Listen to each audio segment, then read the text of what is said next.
Let's go back to 1978, when the NFL was an exciting show. This is Monday Night Football, an electric display of exciting football that made the NFL a staple in every single American home. The Houston Oilers will face the Miami Dolphins in a Monday night matchup that will introduce the nation to one of the most exciting running backs of all time. Over 60,000 fans pack into the Astrodome. At the time, it was the eighth wonder of the world and the first dome stadium in the league's history, and it was a sight to behold.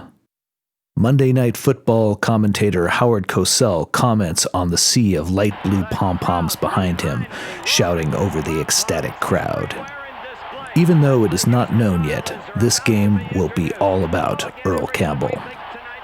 Earl Campbell was born on March 29, 1955, in Tyler, Texas. His father, Bert, passed away when Earl was only 11. He had begun to play football at various positions from an early age and took his team to a state championship in high school. He was selected to be Mr. Football USA, naming him the greatest high school player in the country that year.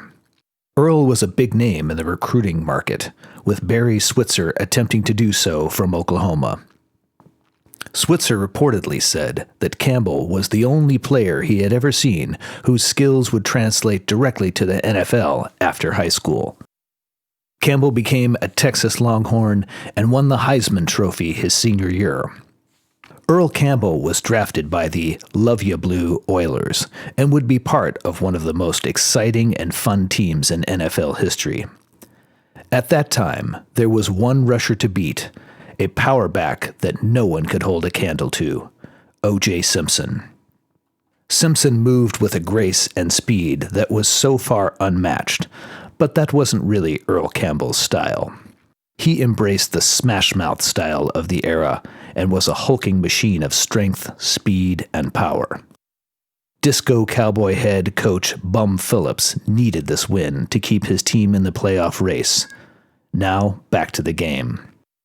Miami scores a touchdown on the opening drive. Their powerful offense is too much for the Oilers' meager defensive effort. Earl Campbell takes the handoff on the first play and pounds into traffic, gaining yards only by sheer force and effort. After little gain for both teams, the Oilers take control again. Houston drives to the goal line, and now it is Earl Campbell's game. He is no longer a man, only a red, white, and blue blur that takes a flying leap of Miami's defense to tumble into the end zone. By halftime, it is tied 14-14.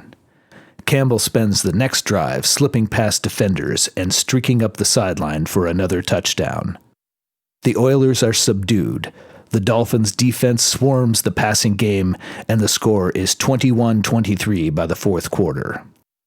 After a few fierce blocks, Campbell pounds for a first down and leads the team into the end zone for a touchdown.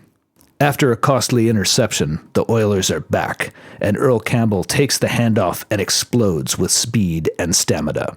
Hapless defenders are left lying on the AstroTurf as Campbell flies into the end zone and leads Houston to victory as thousands of pom-poms wave to him.